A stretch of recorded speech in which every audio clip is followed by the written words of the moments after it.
أعوذ بالله السميع العليم من الشيطان الرجيم. بسم الله الرحمن الرحيم. إن الحمد لله نحمده ونستعينه ونستغفره ونتوكل عليه ونعوذ بالله من شرور أنفسنا ومن سيئات أعمالنا. من يهده الله فهو المهتدي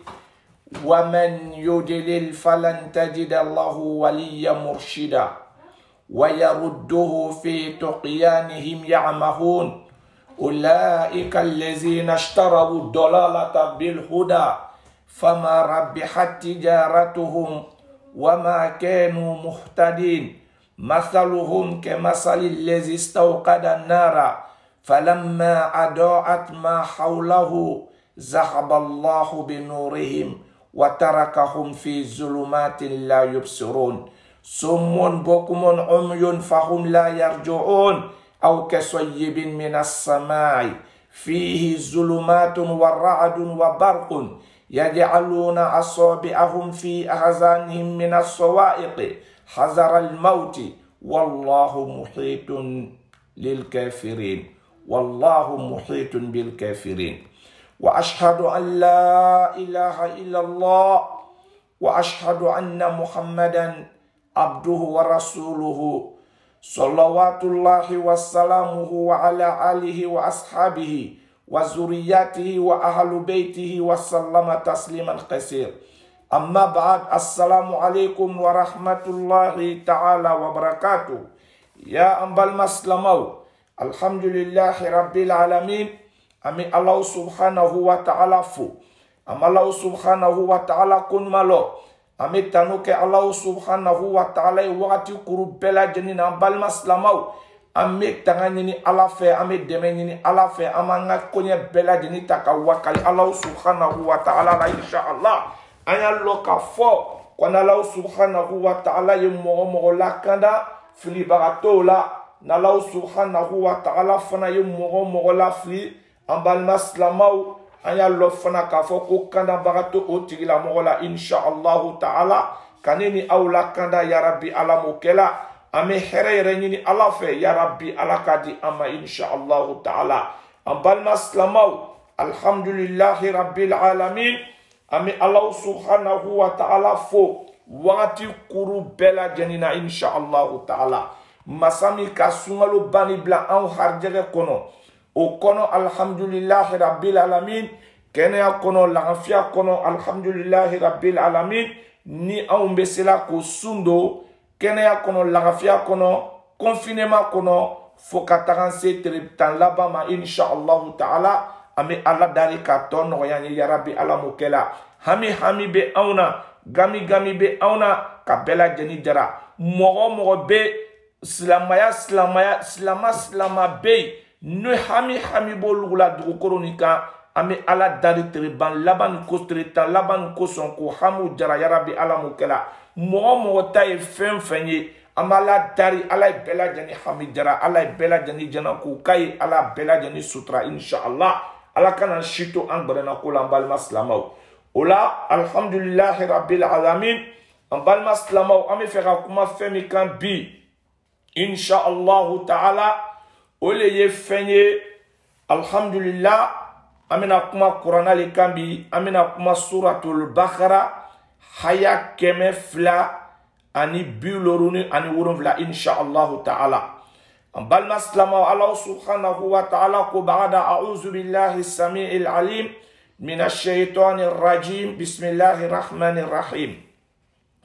أقول الله ولي الذين آمنوا يخرجهم من الظلمات إلى النور والذين كفروا أولياؤهم الطاغوت يخرجونهم من النور إلى الظلمات أولئك أصحاب النار هم فيها خالدون. ولما المسلمون Allah ko Allahu ko ale ala waliyul lezina amanu ko mogo munu limanyala ale alama kale ala le uluka kotiye alhamdulillahi rabbil alamin. Mogo ko la ilaha illallah Muhammadu Rasulullah sallallahu alayhi wa sallam ni ma kɛ munafigi ye Allah subhanahu wa ta'ala le y'i ka kotigi ye Allah subhanahu wa ta'ala ye mɔgɔ ka kotigi ye an balima silamaw an y'a lɔn k'a fɔ Allah subhanahu wa ta'ala t'olu tigilamɔgɔw to dibi la hali ni filila Allah subhanahu wa ta'ala ka fisamandiya kosɔn Allah b'i bɔ o fili la k'i bɔ o dibi la ka na n'i ye nɔrɔ la Allah b'o fɔ an ɲɛna sisan inshallahu ta'ala a ko mɔgɔ minnu limaniyala ko ale Allah subhanahu wa ta'ala le ye olu tigilamɔgɔw ka kotigi ye a bɛna mun kɛ yukhrijuhum mina zulumati ila nur k'a bɛ olu tigilamɔgɔw bɔ dibi la kafiriya dibi munafigiya dibi ɲaga dibi waso dibi galonfɔ dibi bisigiya dibi koɲɛɲini dibi kɔrɔfɔli dibi wallahi mɔgɔw hasidiya dibi Ala bɛ nin bɛɛ lajɛlen bɔ olu dusukun na k'i bɔ nin dibi la ka taga n'i ye min ila nur silamaya diina cɛɲuman kan inshallah Ala b'i ka limaniya ka a sanuya ka d'i ma k'i bɔ ninnu koɲɛ nin bɛɛ lajɛlen na n'i kɛla Ala subhanahu wa ta'ala ka kotigi ye an balima silamaw ka ne ni aw kɛ Ala ka kotigi ye yarabi Ala m'o kɛla i tɛ kɛ Ala ka kotigi ye fo ye taga sɔrɔ ni diɲɛ ko k'i sɔrɔ i b'a ta ka siri kɔ ka di Ala subhanahu wa ta'ala ma wallahi ko k'i sɔrɔ i le tɛ taga mori banani fɛ yen ko k'i sɔrɔ i tɛ taa jotigi fɛ yen ko k'i sɔrɔ i le tɛ tigi a fɔ mɔgɔ ɲɛna ko y'o ko ɲɛɲini ka di ma i b'a bɛɛ lajɛlen ta ka siri kɔ ka di Ala le ma n'o kɛla wagati min na iyyaka na'budu wa iyyaka nasta'in i b'o min fɔla i ka seri kɔnɔ wagati kuru bɛɛ lajɛlen na yantigi Ala mile Ala kelen pe le bato la kɛrɛnkɛrɛnnenya la Ala mile le bato la Ala kɛrɛnkɛrɛnnenya la n bɛ dɛmɛ ɲini le Ala le fɛ i le b'o fɔla wagati kuru bɛɛ lajɛlen na i ka seri kɔnɔ mɛ mɔgɔ sɔn ni problème k'i le sɔrɔ i le bɛ dɔ wele ko y'o problème fili ɲɛna i le b'o tigilamɔgɔ wele ko tigilamɔgɔ y'o ko filɛ ka d'i ma n'o tigilamɔgɔ bɛ se ko la n balima silamaw wallahi billahi tallahi taga lɔ a y'a porte kɔfɛ y'a kungo n'a y'a fɔ a y'a f'i ɲɛna mɔgɔ min n'a y'a porte kɔfɛ a tɛ se foyi de la n balima silamaw o la silama mɔgɔ ko la ilaha illallah muhammadu rasulullah sallallahu alayhi wa sallam i y'a koɲɛ bɛɛ lajɛlen ta ka di Ala ma alhamdulillah i n'a fɔ an bɛ min kɛ la ni barabara ko lajarabili ka mɔgɔ minnu sɔrɔ an bɛ ɲɔgɔn wɛrɛ groupe kan silamaw an ye duwawu ka tigilamɔgɔ ye wallahi dani kunnadi Ala kelen pe le ka lɔ an ka sa n'an bɔla ka duwawu kɛ ko la groupe musulman kɔni bɔla ka duwawu kɛ mɔgɔya ko la alhamdulillahi rabbil alamin a bɛɛ lajɛlen jaabila an bɛ yen alhamdulillah an balima silamaw wallahi ni ka ko to yen Ala kosɔn ka jɛnɛya to yen Ala kosɔn ka kɔrɔfɔli to yen Ala kosɔn ka suyali to yen Ala kosɔn ka mɔgɔ bisigiya to yen Ala kosɔn ka jahiliya to yen Ala kosɔn ka namimaya to yen Ala kosɔn ka sinji tigɛ to yen Ala kosɔn wallahi i bɛ se nin bɛɛ lajɛlen na Ala kota ninnu bɛɛ lajɛlen i le mɔgɔ bɛ se o la ko bɛɛ lajɛlen to yen Ala kosɔn i ma dɛsɛ a la k'a to yen a to yen wagati la an balima silamaw i bɛ kɛ Ala i bɛ kɛ waliju ye inshallahu ta'ala wallahi i bɛ kɛ waliju ye k'a ne ni aw kɛ waliju ye yarabi Ala m'o kɛla waliju kɔrɔ le ye Ala teri ni ka Ala kota to yen ka limaniya ka siran Ala ɲɛ k'a fɔ innal lezina qalu rabbuna Allah summa istaqamu tatanazzalu alayhimul malaika alla takhafu wa la tahzanu wa abshiru bil jannati allati kuntum tu'adun mɔgɔ k'ale tigi ye Ala ye ka ban tuguni ka telen wallahi n'i y'a salona Ala bɛ aljinɛ mɛlɛkɛw le bila kana kana f'i ɲɛna k'i kana siran ka taga lahara i kana huzunu fana ka diɲɛ to yen ni minɛ mɛlɛkɛ b'a ka baara kɛ k'olu yɛrɛ to yen o y'a ye ni siranna Ala ɲɛ ka limaniya Ala ma ka ko to yen Ala kosɔn ka ko to yen Ala kosɔn ka ko kɛ Ala kosɔn ka ko to yen Muhamadu kosɔn ka ko kɛ Muhamadu kosɔn ninnu fila kosɔn mɔgɔ ka ninnu labato an balima silamaw ka Ala kotaw ye ka to wallahi billahi kana jɔn yɛrɛ la i ye waliju le ye dɛrɛki baba dola caman ba le bɛ yen a bɛ ɲɛbɔla olu fɛ o tɛ fa jɛnɛya la o tɛ fa namaya la o tɛ fa jahiliya la olu bɛ ala kota samaba le kɛla o bɛ bonya le ɲinina ka law yɛrɛ kan direkiba ni cɛ jukɔrɔ o ŋaniya ka jugu o torinin o tɛ siran ala ɲɛ o tɛ siran muhamadu ɲɛ a kana siran u ɲɛ a kana ka wari ta ka d'o ma a ye siran ala ɲɛ n'i ka sanu lɔ fila seri k'a di ala ma i hamina ko fɔ ala ɲɛna walahi ala b'a jaabi an balima silamɛw a kana ɲɛbɔ karamɔgɔw fɛ wallahi karamɔgɔ min bɛ siran ala ɲɛ karamɔgɔ min bɛ muhamadu kumakan bato wallahi billahi kunfin bɛɛ lajɛlen ka kan ka i biri a karamɔgɔ kɔrɔ parce que ala yɛrɛ le ka lɔnnikɛla bonya ala ko ko hali ni ka dumuni kɛ ni lɔnnikɛla ye wallahi billahi taalahi o nafanba bɛ s'i ma ka taga sigi lɔnnikɛla kɔrɔ ka lɔnnikɛla y'a kumakan lamɛn ala b'o nafanba di ma lɔnnikɛla yɛrɛ ka bon ala bolo cogoya min na an balima silamɛw n'ala nana wagati wɛrɛ d'a ma an bɛna kuma lɔnnikɛla ka nafa kan mais lɔnnikɛla bɛɛ tɛ dɛ lɔnnikɛla min bɛ ala kɔ lɔnnikɛla min bɛ siran ala ɲɛ lɔnnikɛla min bɛ muhamadu kɔ lɔnnikɛla min bɛ muhamadu kana bato mɔgɔ minnu bɛ mɔgɔw wele ka taga ala ma mɔgɔ minnu bɛ mɔgɔw wele ka taa alijinɛ ma mɔgɔ minnu bɛ mɔgɔw wele k'a lasiran jahanama ɲɛ an ka olu lɔnnikɛlaw le ma olu lɔnnikɛla ninnu ala k'o bonya cogoya min na balima silamɛw wallahi ni k'o lɔ hali ni mamadennin don wallahi b'a bonya ala subhanahu wa ta'ala le ka lɔnnikɛla bonya mais bi na diɲɛ laban na karamɔgɔw lɔnnikɛlaw le nana kɛ jɛnɛyakɛla waraniw ye lɔnnikɛlaw le nana kɛ wuyafɔla jaganiw ye wuyafɔlaw le karamɔgɔ ninnu le nana kɛ vraiment olu le natani bɛ diɲɛ na ka tɛmɛ kunfinw kan ile mɔgɔ mɔgɔ ni ka diɲɛ kanu i tɛ se ka lahara sɔrɔ i tɛ se ka diɲɛ kanu k'i bɛ lahara sɔrɔ i bɛ lahara le kanu wallahi ala bɛ diɲɛ di ma ka lahara di ma a fɔra le ko karamɔgɔ ye mɔgɔ wele ka taga ala ma mais bi diɲɛ laban na karamɔgɔ dɔw le bɛ yen olu bɛ mɔgɔw wele la ka taga o yɛrɛ ma ka mɔgɔw wele ka taa o ka association ma association kofolilen ɲɛna wa association bɛ se ka mɔgɔ don alijinɛ kɔnɔ wa an balima silamɛw an ye mɔgɔw wele ka taga ala ma an ye mɔgɔw wele ka taga alijinɛ ma an ye mɔgɔw lasiran k'o bagabaga ni jahanama ye an ye mɔgɔw wele ka taga ala ma ala ko k'i bɛ min sɔrɔ diɲɛ kɔnɔ i b'o sɔrɔ ɲini kɛla ka ban sa an balima silamɛw ka faamuya ko ɲuman d'an ma yarabi ala m'o kɛla o la ala subhanahu wa ta'ala ko k'ale ye mɔgɔ ka kotigi ye mɔgɔ minnu siran mɔgɔ minnu limaniyala k'ale ye olu ka kotigi ye a b'olu bɔ dibi la ka taga n'o ye nɔrɔ la insha allahu ta'ala kuranna haya filanan ko a kuranna haya min tuguni b'o la ko di a ko wallezina kafaru awliya'uhum taghut yukhrijunahum min az-nur ila az-zulumat ulaika ashabun nar hum fiha khalidun a ko mɔgɔ minnu fana wallezina ni mɔgɔ minnu kafaru mɔgɔ minnu kafiriyala ka kɛ ala ma fitirima wali ye ko awliya'uhum taghut k'olu ka kotigi ye sitana le allahu akbar allahu akbar an balima silamɛw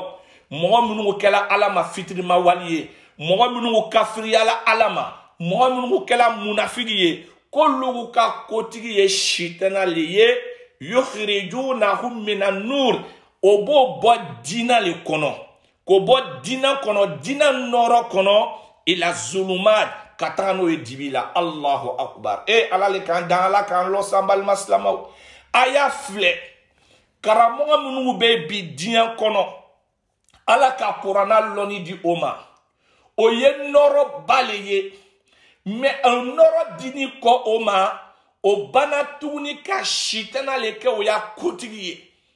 o ka nɔrɔ ni fali munna o ka nɔrɔ ni fali dibi de la n'o ye fɛngɛ ye comme on appelle fili ye parce que diɲɛ kanu kosɔn o yɛrɛ ka sitana le kɛ o ka kojugu ye olu bɛ prêcheli kɛla ka mɔgɔw lataga sitana le ma o kosɔn ala ko ko sitana le olu ya kotigi ye o kun bɛ nɔrɔ min na sitana bɛ o nɔrɔ ni k'o bɔ o nɔrɔ la ka taga n'o ye dibi la k'an kisi ka bɔ o ma yarabi ala m'o kɛla yukhrijunahum minan nur ila zulumat ulaika ala ko olugu tigilamɔgɔ ninnu olugu karamɔgɔ ninnu olugu kunfin ninnu ashabun nar k'olu ye tasuma dungenw le ye lahum ashabun nar hum fiha khalidun ko tasuma mi o bena taga dume a kono badam an balima silamɛw tɛna bɔ. Allahu akbar. Ala kile wuro silamaya kono o ye nɔrɔ ye. Wallahi ile ka diɲɛ ye i ma siran Ala ɲɛ, ma Muhamadu kana batu. Wallahi ile ma tugu ni fɛn Ala bani kɔ, i ma tugu Muhamadu kɔ a ka jɔn bani fo ka taga tugu sitana kɔ diɲɛ kanu kosɔn. Ko jama bɛ n kɔ, olu bɛ mɔgɔw worele ko jama ye na olu kɔ. Jama bɛ se ka mun k'i la? I yɛrɛ banana i taga lala dɔgɔtɔrɔso la, jama ka mun k'i la? I bɛna sa, i bɛna taga lakayi, sakara nin bɛna dimi bɛna k'i kan, jama bɛ se ka mun kɛ? I bɛna taga la kaburu kɔnɔ, jama nin bɛna taga la n'i ye kaburu kɔnɔ wa? I furumuso yɛrɛ tɛna taga la n'i ye kaburu kɔnɔ, i wolodenw tɛna taga la n'i ye kaburu kɔnɔ, i balimaw tɛna sɔn ka taa la n'i ye kaburu kɔnɔ, jama nin bɛna taga la n'i ye kaburu kɔnɔ. Ni bɛɛ lajɛlen an bɛ tigi fili wagati min na, ni bɛɛ lajɛlen bɛ kɔ du la. Jangata commencé la, i n'i y'a kuranna, i n'i y'a daja, i n'i y'a dabara baya. Wallahi billahi ta'ala i filɛ dingɛ nin kɔnɔ, se t'i ye, dabari t'i ye. I kan siri nin bɛ, i disi siri nin bɛ, i sen siri nin bɛ, i barakɔrɔyɔrɔ siri nin bɛ. Wallahi billahi ni lon ye lebu lon ye, ni lon ye jangata lon ye. Jangata fɔla parce que il est k'i ya nɔrɔ fali jangata lila. I tugula sitana kɔ. Alhamdulillahi rabbil alamin. Ala ye masa le, masa min mununi no, masa min n'a kɔrɔtɔni tɛ, bɛɛ lajɛlen bɛna se ale masa nin ma. An balima silamɛw, wallahi an ye siran Ala ɲɛ, an ye Muhamadu kana bato. Diɲɛ sɔrɔ, hali n'i ye diinɛ sɔrɔ, i ye duniya sɔrɔ cogo cogo, wallahi nafa foyi tɛ a la, f'a ye taga sɔrɔ Ala yɛrɛ k'a d'i ma. I vila kɔnɔ a halala la, ka dépenses k'a kɔnɔ Ala sira kan, ka siran Ala ɲɛ, k'i yɛrɛ majigi, Ala ko ka ko kɛ k'o kɛ, Ala ko ka ko minnu to yen k'olu to yen, an balima silamɛw,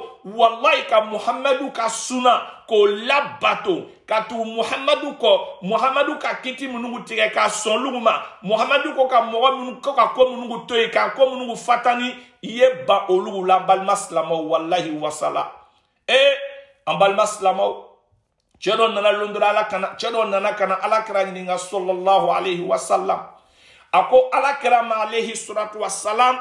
a ko Ala kira ye bara dɔ yira ale la, bara min n'ale bɛna kɛ o pa ale bɛ alijinɛ sɔrɔ, k'Ala kira y'o yira ale la sallallahu alayhi wa sallam. Ala kira ko di cɛ ma, an balima silamɛw, a ye kuma nin lamɛn. Parce que mɔgɔw bɛ kan, karamɔgɔ bɛ kan ka bara caman ba le yira mɔgɔw la, bara minnu Ala kira ma kɛ. Ala kira ma ko kɛ, wallahi billahi tallahi, hali ni sunu, hali ni saraka bolo, hali ni seri yɛrɛ lo, wallahi n'Ala kira ma kɛ, ni k'a kɛ i ka bara fu le kɛ, i yɛrɛ bɛ ban tuguni ka jangata sɔrɔ parce que i nana ni ko kura ye an ka diinɛ kɔnɔ, an balima silamɛw. F'an ye nin yɔrɔ ni kɔrɔsi. Wallahi Ala kira ka kumakanw bɛ, hadisa sanubaw bɛ yen, a ka seri minnu yira mɔgɔw la olu bɛ yen, a ka fɛn minnu yira mɔgɔw la olu bɛ yen, a ka mɔgɔw fatanu ka bɔ fɛn minnu kan olu bɛ yen, an balima silamɛw ka faamuya ko ɲuman di ne ni aw ma, yarabi Ala m'o kɛ la. O la cɛ nana ka na Ala kira ɲininka sallallahu alayhi wa sallam. A ko Ala kira, n bɛ fɛ i ye baara yira n na, baara min ni ka kɛ n bɛ alijinɛ sɔrɔ. A y'a filɛ Ala kira bɛ na min fɔ cɛ ɲɛna sallallahu alayhi wa sallam. A ko cɛ ma, tashhadu an la ilaha illallah wa tashhadu anna muhammadan abduhu wa rasuluhu. Ko cɛ ye seereya k'a fɔ ko tigi wɛrɛ tɛ yen fo Ala kelen pe. Ani cɛ ye seereya k'a fɔ ko an ni Muhammad alayhi salatu wa salam, ko Ala ka jɔn don, Ala ka ciden don kelen. Wa tuqimu sola. Ani cɛ ye seri farida loru k'a y'o seri. Wa tuuti zaka. Ko cɛ ye jaga bɔ san o san, n'a sela ka wari dɔ garder, n'o wari valeur sela jaga bɔ ma, a y'o jaga bɔ. Watasumu Ramadan. A ko watasumu Ramadan, a ko cɛ ye sunkalo sun fana, a y'o o fana sun, ni a seba ye, ni bana tɛ a la, ni kɔrɔya ma dɛsɛ, n'a bɛ se ka sunkalo sun kɔni sun, a y'o sun. Watuhajjul bayti liman istata'a ilayhi sabila. Kwa ye Allah subhanahu wa ta'ala ka so heji ni a sebe a ye. An balima silamɛw, a k'aw cɛ ka min fɔ wa? ko abana wa foyi wɛrɛ tɛ la o kan wa alakira ko cɛ ma ko foyi tɛ la o kan a ko Allahu akbar ko ni ŋani kɛ bɛ don alijinɛ kɔnɔ wa alakira ko cɛ ma sallallahu alayhi wa sallam ko n'i ye nin kɛ i bɛ don alijinɛ kɔnɔ alhamdulillah cɛ tagala cɛ k'i kɔ don min kɛ alakira ko a ka sahabaw ma ko n'a bɛ alijinɛden ɲini na ko cɛ min bɛ tagala nin ye ko alijinɛden don an balima silamɛw n'an ka fila fɔlɔ ya wa han seri farida silamaya yɛrɛ fondation o le bɛ nin lori nin ye silamaya sigila fɛn lori min kan o le bɛ nin alakira ko dɔrɔn pe le di cɛ ma ko ni cɛ fana ko dɔ wɛrɛ tɛ la kan ko la an balima silamɛw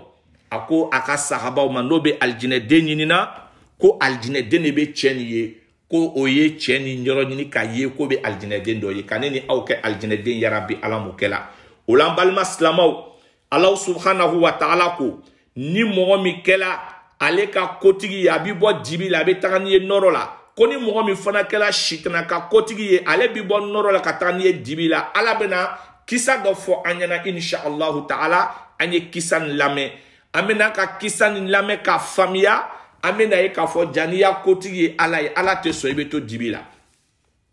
alam tara ila allazi haja ibrahima fi rabbihi an ataahu Allahu al-mulka إذ قال إبراهيم ربي الذي يحيي ويميت قال أنا أحيي وأميت قال إبراهيم فإن الله يأتي بالشمس من المشرق فأتي بها من المغرب فبهت الذي كفر والله لا يهدي القوم الظالمين الله أكبر أمبال مسلمو نيكني تشدولي تشمي ni Allah subhanahu wa ta'ala ka fisamandiya kɛ cɛ nin ye Allah subhanahu wa ta'ala a ka masabaya di cɛ nin ma cɛ nin ka masabaya kun a y'a masaya kun ka bon fo ka tɛmɛ Allah subhanahu wa ta'ala kun ka diɲɛ di cɛ nin ma o kɛla min kɛ cɛ nin filila yɛrɛ ma cɛ ko ko ale ye ala ye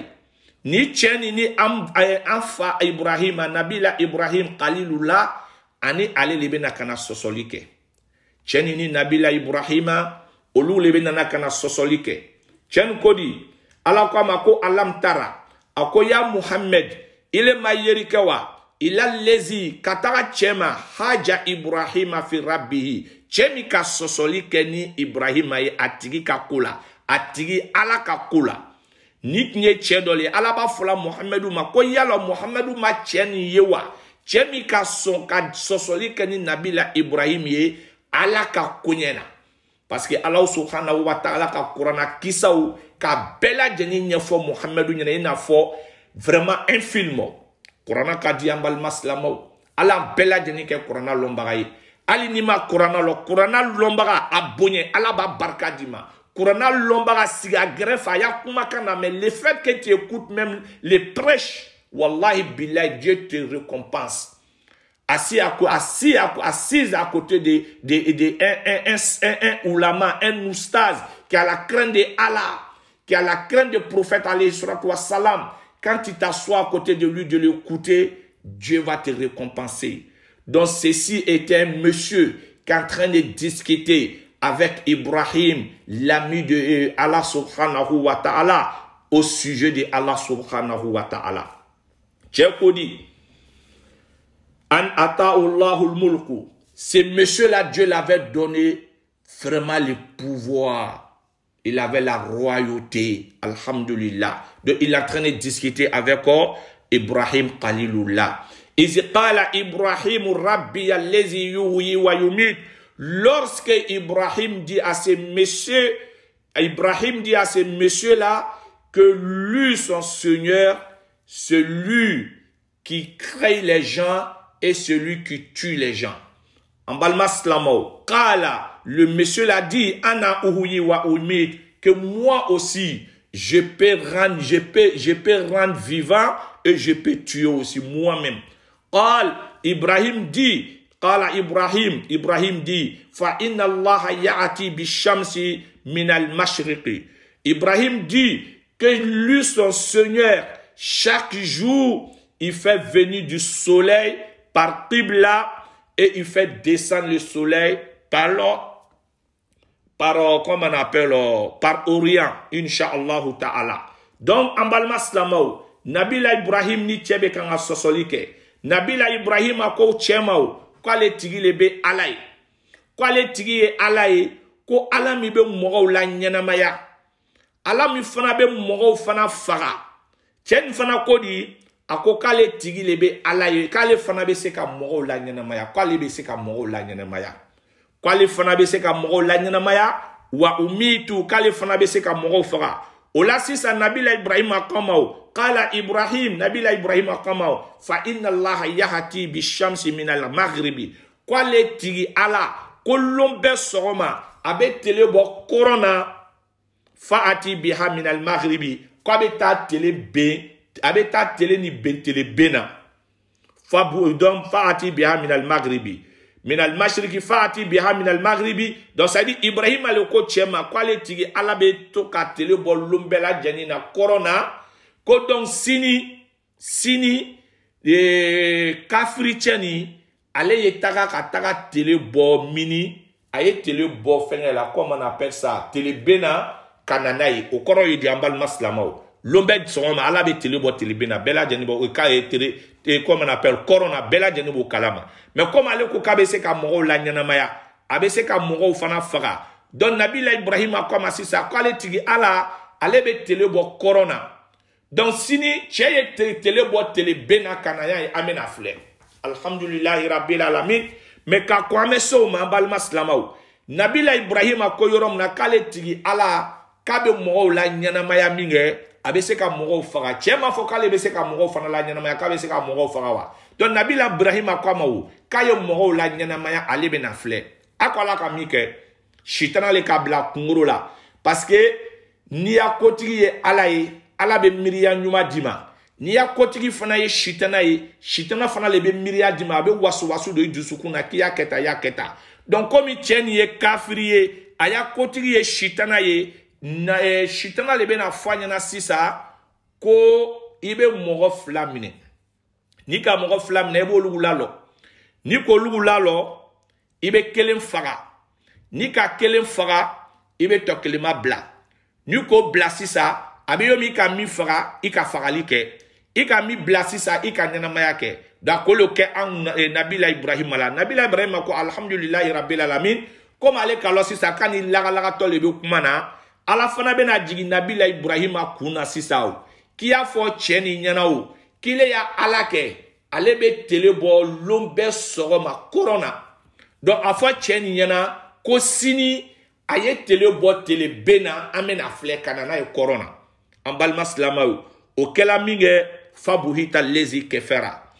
fabuhita lezi kafara kafriche dagbrena atese kokeo abese kokeo chogodi ale ma mo flam ne ka kelen faga ka kelen bla kale ka donyana mana ka do faga wa ala fana koko Nabila Ibrahim ya fanya na ko sine ay kalobo tele bena kananai atese koke amaso koke minge kuma da bena kafri cheka la yahdi in wallahu la yahdi alqawma az-zalimin anya loka foko ala ate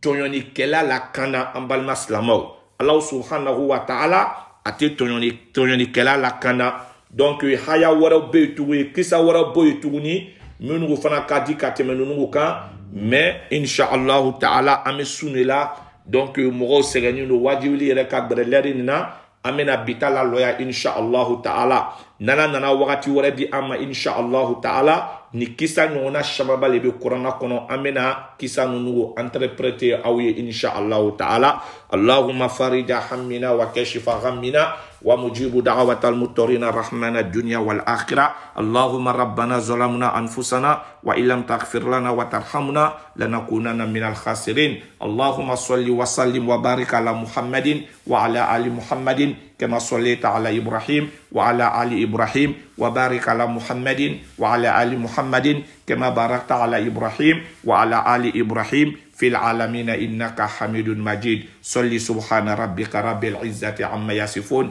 والسلام على المرسلين والحمد لله رب العالمين وآخر دعوانا عن الحمد لله رب العالمين والسلام عليكم ورحمة الله تعالى وبركاته الحاج إمام أستاذ الحسن بامبا نياكا كرمودي إن شاء الله تعالى kisaw caman be kurana kɔnɔ n'ala sɔnna ma inshallah ni sunkalo nana nɔgɔya an bɛna kisa ninnu walawala aw ye dɔɔni dɔɔni inshallah wassalamu alaikum